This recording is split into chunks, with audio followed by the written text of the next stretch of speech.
Amen, and good morning to all of you. We're doing good? Nice and chilly? Yeah, it feels good. I love it. I'm glad to be here with you worshiping today. We're going to dive into the second week of our series, To Boldly Go. But before we do that, really quick, wanted to just give an update. Last week, I had mentioned in my sermon about the potential of me doing a Sunday night kind of the Bible discussion, kind of a question and response type deal. And you guys responded, and so I appreciate that. We got over 20 responses to that, and so now I have to do it. So thank you for that. And I'm absolutely excited to be able to do that. We'll be kicking that off in February, so the first Sunday night with Pastor Brent will be on February 2nd. If you want to sign up for that, I think there's a slide. Yeah. If you want to sign up for that, you can go to our cruise page and you'll find it on there and get signed up, or just show up, whatever you want to do. We would love to have you. We're still figuring out a few things as far as childcare. I talked about that being an issue, and we'll kind of just figure that out as it goes. But we would love to have you come and talk and discuss. And I've been telling people, like, what I want to do is I want to talk about the sermon. I want to talk about the Bible. I want to answer any questions. I'm not coming prepared. You come prepared. Does that sound good? Okay. I'm just kidding. I'm always prepared. Okay. You guys ready to boldly go? To boldly step into what God has next for Kairos Church? Yes? Maybe? You're like, we'll see. We'll see, Pastor Brent. We'll see if we're ready to go at the end of this thing. If you missed last week, if it's your first time, welcome. What we talked about is, a couple things. First, we talked about Kairos' words of the year. We're going to talk about this entire year focus on gathering together so that we can build one another up, so that we can go and step into what God has planned for us. Because we believe that God prepares us now for what he has for us next. And so I talked about that, and this entire series is going to be all about that, and we're going to continue to focus on those things. Last week, I just briefly mentioned our desire to, branch out and purchase our own space, our own land, to have our own building, and what that looks like in the near future. And I also kind of hinted at that that's going to require substantial funds. Like, we have to raise a substantial amount of money. And so we, through this series, we're going to talk about a 3-year plan that we have in order to raise that money. And I want to show you kind of the 2 goals that we're going to have. And I'm going to talk about all these things. You can go to that next slide. 2 goals that we have for this. The first goal, by the end of this series, what we're going to look at is raising $300,000 in what I'm calling one-time bold gifts. And then the second goal is that over 3 years, we will raise another $700,000. Bold? Would you say that's bold? Yeah, it's bold. It is. Absolutely, it's bold. And so we're going to do that. I also mentioned a potential property. However, too soon to discuss that. When we finalize a few things, we will share with you. Even after last Sunday, there have been some really, really cool things that have come into play. And so we're blown away by where God has led us and called us to, and we're excited to see what he continues to do. I've been talking with people, and as we've kind of entered into just the idea of getting our own space. It's always been a daunting thing for me as a pastor, as you begin to look at these big numbers, and you're just like, these numbers are too big for me. You know what I'm saying? As you start looking to build and buy property, and it's overwhelming, and it's not something that I go and say, I say that's impossible. But we know this, right? All things that are impossible to us are possible by God. And so it's just a cool thing. And what I believe is this, that our willingness to say yes, to boldly go, will lead to God's promised provision. And I think it's a powerful thing. But it requires our willingness to say yes. I mean, this is a theme all throughout the Bible, where God just tells people to go, and he's looking for obedience. And we initially kick back, and we want details. We want to know that all the things will line up. We want to know exactly where. And God's like, no. I need you to go in faith, and I need you to trust me.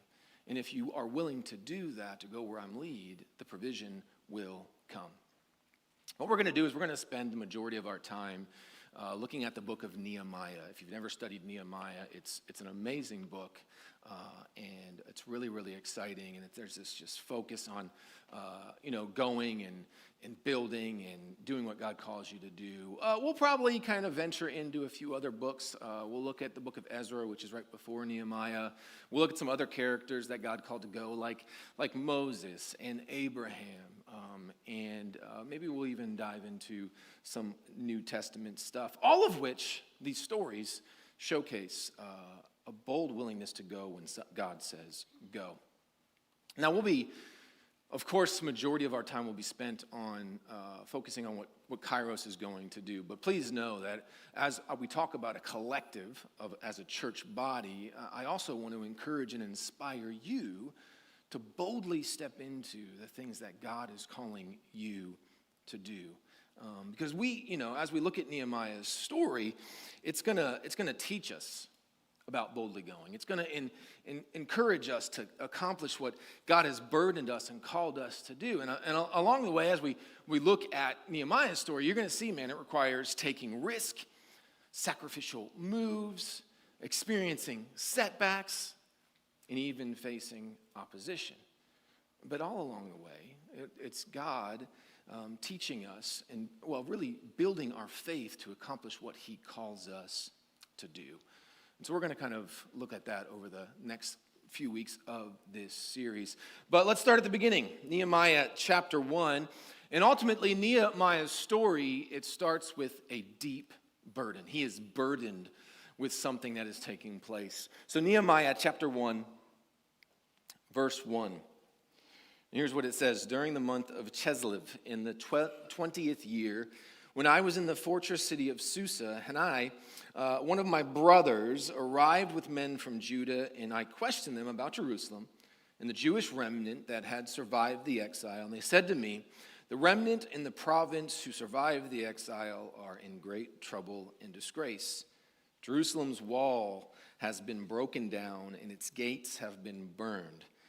In verse 3, it says, when I heard these words, I sat down and wept. I mourned for a number of days, fasting and praying before the God of heaven. And so we can feel from Nehemiah that this news that he's heard about God's people, it is a huge burden that has been placed on his heart. Quick backstory here, if you're not sure what's going on. Essentially, Israel's unfaithfulness to God, turning to pagan gods, idolatry, injustice, disobedience to God's law, ultimately led to them being defeated and taken into captivity, into exile. And so in 586, I'm going to give you a little history lesson. In 586 BC, Babylon came in, defeated Israel, and exiled them, and brought a majority of them over to Babylon. And then in 539 BC, Persia rolls in and conquers Babylon. And then some things begin to change. And then there's this decree that the Persian king Cyrus gives to send the Jews back. And a remnant of Jews were sent back to Jerusalem. The first wave, they go back and they rebuild the temple, God's holy place. And then a second wave, led by Ezra, returns to kind of bring back the spiritual renewal. So they have this temple, but people are still kind of left to themselves, and they're wandering, and they're being influenced by these other nations. And so Ezra comes to bring spiritual renewal. And so that was in 458 BC. And then we get to Nehemiah. He hears this news that, while they did go back and, they began rebuilding the temple, and then Ezra went to do spiritual renewal, they get word that the walls of the city of Jerusalem are still in ruin. And so that means that they're unprotected. And so the walls meant safety. The walls meant dignity. The walls meant protection. The walls meant not only physical strength, but also spiritual strength. And so Nehemiah, he feels this deep burden because the walls reflected the scattered state of Israel, and it hindered their ability to fully reestablish their identity as God's chosen people. And so Nehemiah, he has this deep burden. And that deep burden is then met with a bold request. So that's the next thing in Nehemiah's story. Nehemiah 2. we learn of his bold request. We're looking at verse 1, 1 through 5, and then 7 and 8. It says, during the month of Nisan, in the 20th year of King Artaxerxes, when wine was set before him, I took the wine and gave it to the king. I had never been sad in his presence. So the king said to me, why are you sad when you aren't sick? This is nothing but depression. I was overwhelmed with fear and replied to the king, may the king live forever. Why should I not be sad when the city where my ancestors are buried lies in ruins and its gates have been destroyed by fire? Sharing his burden. The king asked me, what is your request?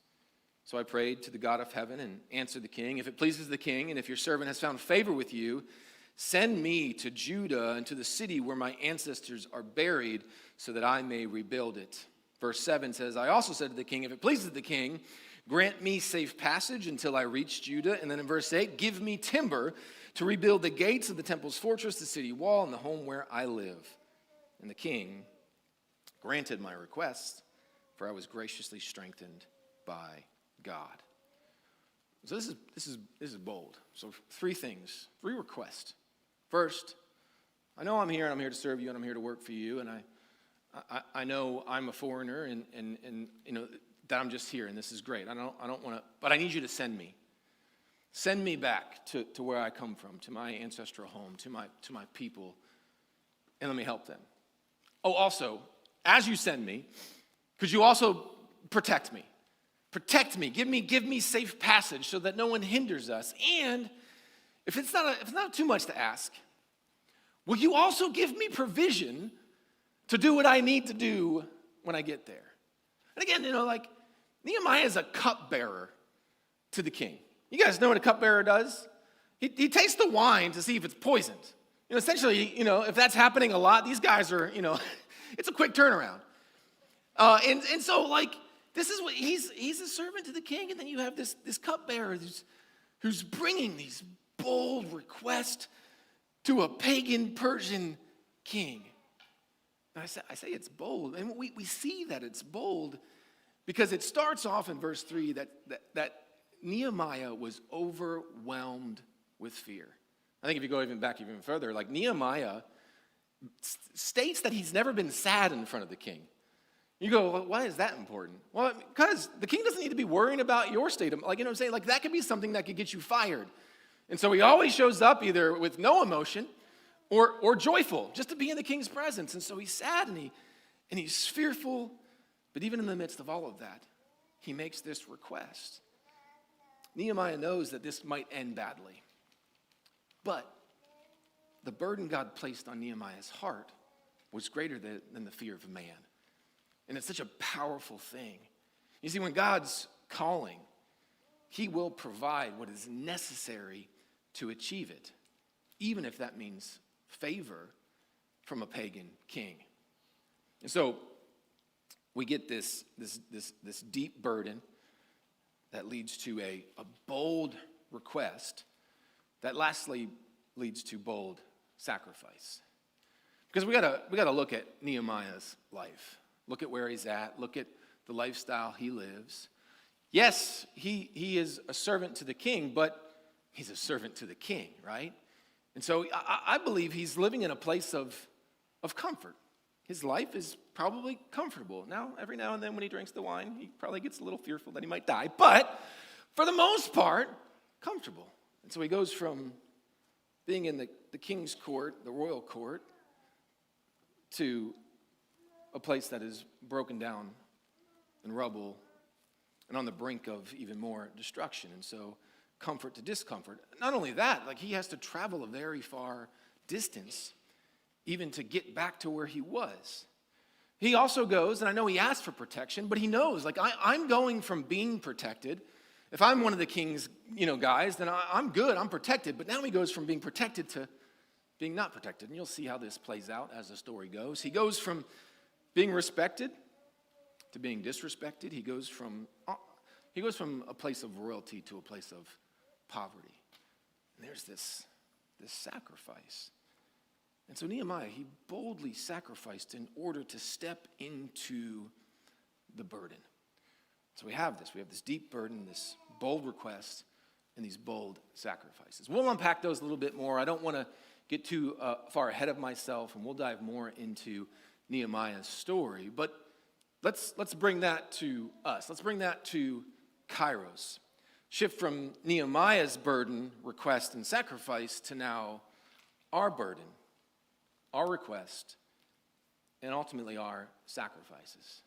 And so the first thing is our deep burden. Now, first and foremost, I believe every church has a deep burden to reach those who are not yet followers of Jesus Christ. And so that's why we're here. That's our mission, that's our burden, and what I know and what I believe is that reaching those who have not yet given their life to Jesus does not happen in a place of comfort or complacency. It requires us to be willing to step out, to do something in order to meet that burden. Now, if we're comparing ourselves to Nehemiah and Jerusalem, our building's not in ruins, our walls are not broke down. Our carpets are hideous, but whatever, that's fine. But we're not unprotected. We're not spiritually lacking, but many, and you know this, many in our community are. Many are broken, are hurting, are unprotected, are feeling unsafe. And there's this burden that we have to help connect them to the one that can bring hope and healing and joy and peace and security in their life. And that is Jesus Christ. And so that's our burden. So we naturally have this burden to engage the not-yets and bring them to Jesus. Now, we also have burdens within our walls, right? We have a burden to expand our space. We have a burden to expand our space for our kids, for our student ministry. If you have served in any capacity during one of our events or had to move things around, we have a burden for storage. Guys, we have curtains up to just put stuff behind them because we don't have anywhere to store anything. We have a burden for that. We have a burden to have just gathering spaces. There's a lot of joint and shared space here, and sometimes there's a lot of crossover, and it's just like, where can we meet? How can we meet? And so we have a burden to be able to have more space. There is an increasing burden for our staff to kind of have an office, a place where we can kind of gather together. It's been, the front of the building and the coffee house, and that's good sometimes, but sometimes we need our own space. We have this deep, deep burden for grass. I know that's so weird, but we do outside events, and we love to do that, but we do it in a parking lot. And I know, Michelle goes, yes. It's such an interesting thing to say we have a deep burden for that, but we do. And it's a burden that we have. And so we have these burdens within our walls. And we're making the most of what we have. And we're thankful for this space. But man, we have a burden for space to do even more. And so there's a burden to reach the not-yets. There's a burden to expand our space. And of course, along with that comes what? The financial burden. And right now, we do have financial burdens. I believe we have a burden of waste. And I say waste because, right now we're in this space. Love this space, appreciate this space. This is a God-ordained place, and I'm so glad that we're here. But at the end of the day, we are leasing this space, and at the end of the day, there's really all that money. It's investing in now, but not in the future. And so we want to move from that to investing in a place that will move on and continue to be a church and leave a legacy for the next generation and the next generation and the next generation. And of course, as we continue to stay here, as we've seen already, there's a burden of the cost increasing. And it's continued to increase here for this space. And the longer we stay, the more cost we incur. Leasing the space is great, but we have a burden to have our own space. From our conception, our church, as a church, we have continually taken bold steps and made bold sacrifices. As a pastor, if you know this, if you've been here for any time, I will continue to ask you to get up and go. It's one of our core values as a church. And I believe that is something that it happens on the weekly, on the daily, and it's something that we need to be looking at right now, that we would get up and go to where God is calling and leading us. And so there's a burden, and of course that leads to our bold request. Hinted at it earlier, a bold request for financial partnership as we look to build in the future. And so I think it's twofold. We come together collectively and we make a bold request of God.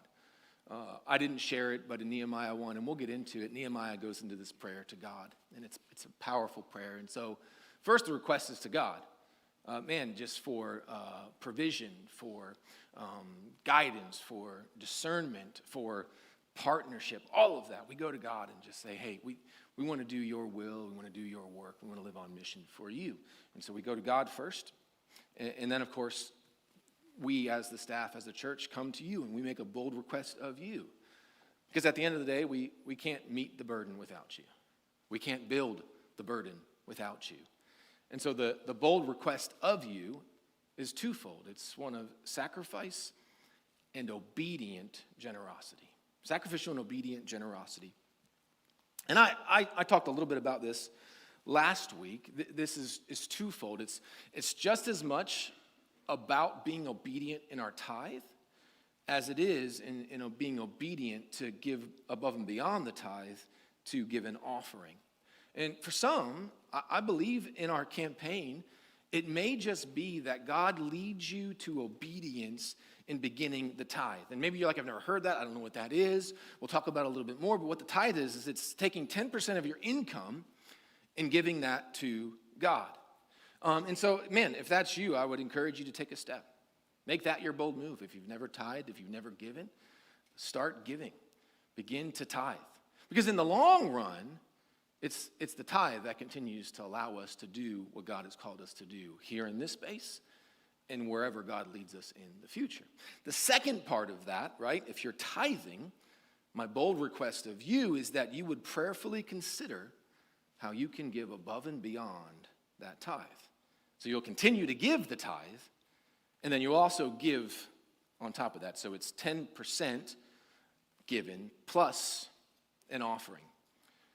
Now let me be very, very clear. We are not asking you to live beyond your means.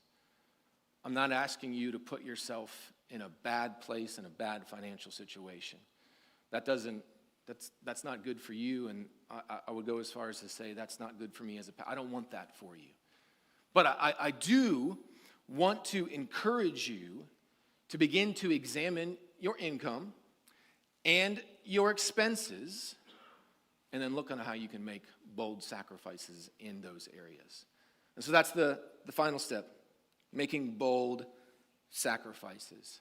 I kind of wanted to give you just a quick layout of what this is going to look like over 3 years. So kind of your giving potential, how we can get to where we want to go. You can put that next slide up for me. And so this is my bold giving potential. We're going to have these printed out for you guys, and you'll be able to look at them. And you can kind of see how it's broken down.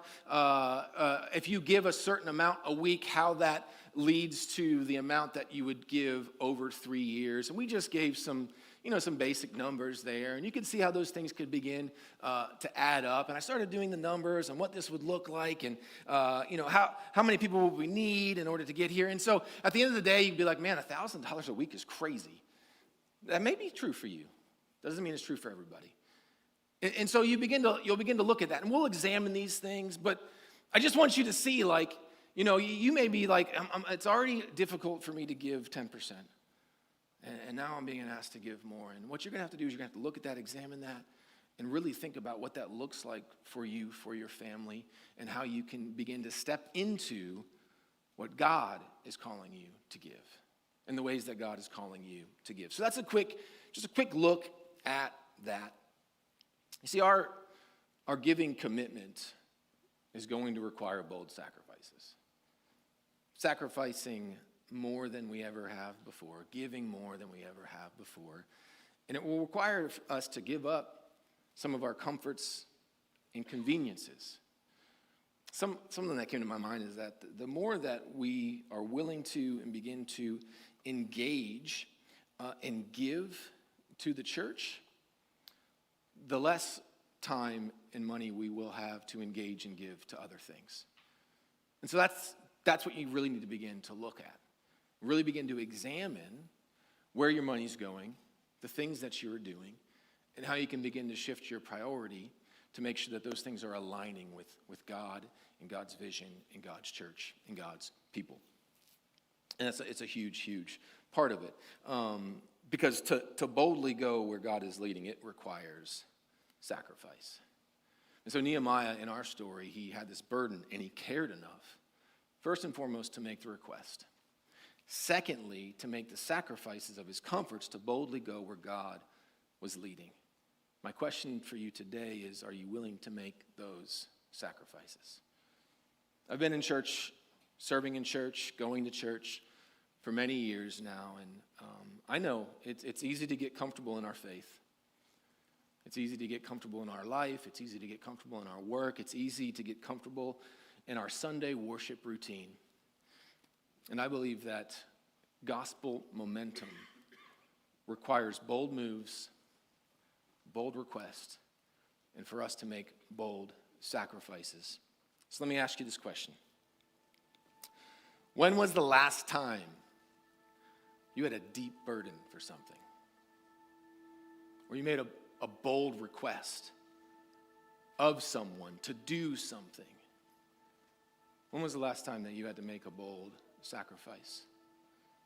I was thinking about this in my story as I began to ask these questions to myself. And honestly, my family's story is filled with stories of deep burdens, big requests, and even bigger sacrifices. But it's been filled with God's provision every step along the way. I think about when we first stepped out into adoption and adopting our son Seth, and they told us how much money we had to raise, and we didn't even make that much money in a year. It was $30,000. We go, I don't know how it's going to happen. We're going to go after it, and God provided. Provision. You know, we have a large family. We've always had a large family. And sometimes I go look back, and I'm like, I don't know how I fed these kids, clothed these kids. I don't know. It was God's provision all along the way. Where people have come along and let me use cars, have given me cars, how my income, it's continued to increase over the years in various different ways. I've received random checks in the mail that I wasn't expecting, and I'm just blown away. People have delivered food, and God, because we were willing to boldly sacrifice to have a large family, He provided. As foster parents, I know we have many in the church. It's a sacrifice. It's hard. It's uncomfortable. But man, that willingness to step into that, and I'll honestly say this, outside of being in ministry full time, foster care has been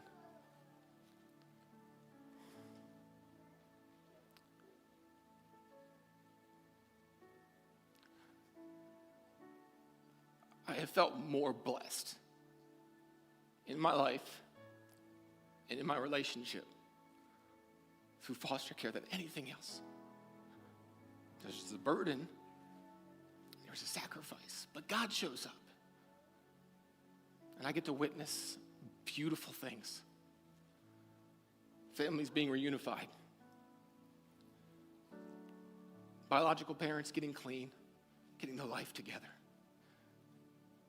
The relationships that I've created with some of these kids.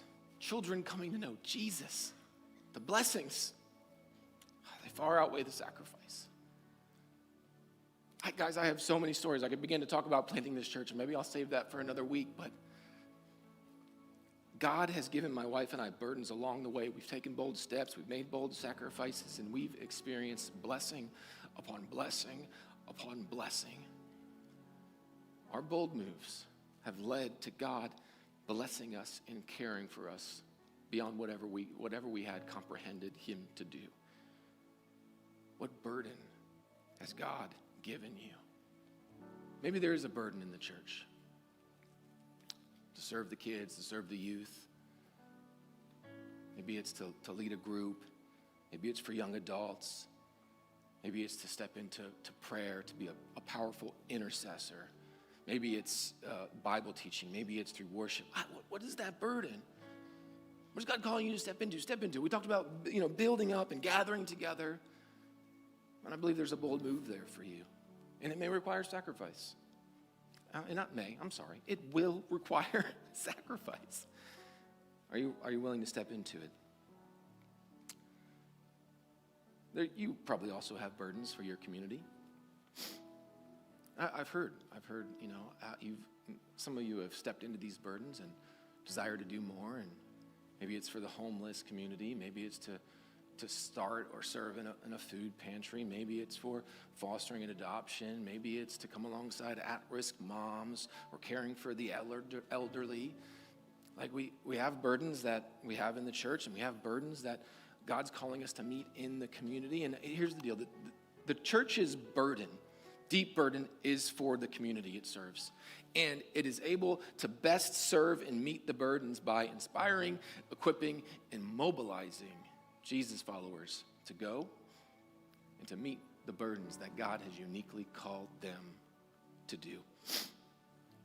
Our desire to boldly go is birthed from the burden to reach not yet and serve our community. I'm going to ask that you would stand with me. I want to close. I'm going to read Nehemiah,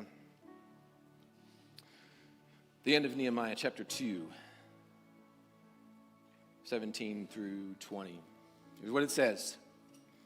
Come, let's rebuild Jerusalem's wall so that we will no longer be disgraced. And they said, let's start rebuilding. And they were encouraged to do this work. And in verse 20 it says, the God of heaven is the one who will grant us success. And we, his servants, will start building. This is what we believe. If it's God's work, if it's God's will, if it's God's way, he'll do it. And he invites us into it. And that looks differently for each and every one of us. The burden, the sacrifice, it looks different.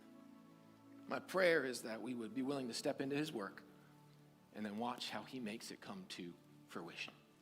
Church, would you pray with me? God, we do have this deep burden. That burden is what led Kairos to this community, to this area, to reach the lost. God, we've been doing that. We've been seeing you work and move. There's been a burden for families. There's been a burden for marriages. There's been a burden for people to connect deeply in relationship with you through Jesus. And you've worked powerfully. And we are sensing and feeling this burden to go and to do that in more space, in more powerful ways, to reach more and more people with the gospel of Jesus Christ. God, our request, this bold request, while I bring it to the congregation at the end of the day, we come to you, God, believing you are the God of provision, believing that if this is what you called us to, you will see it through to the end. It's daunting, it's overwhelming, it seems impossible, but we believe you can do it.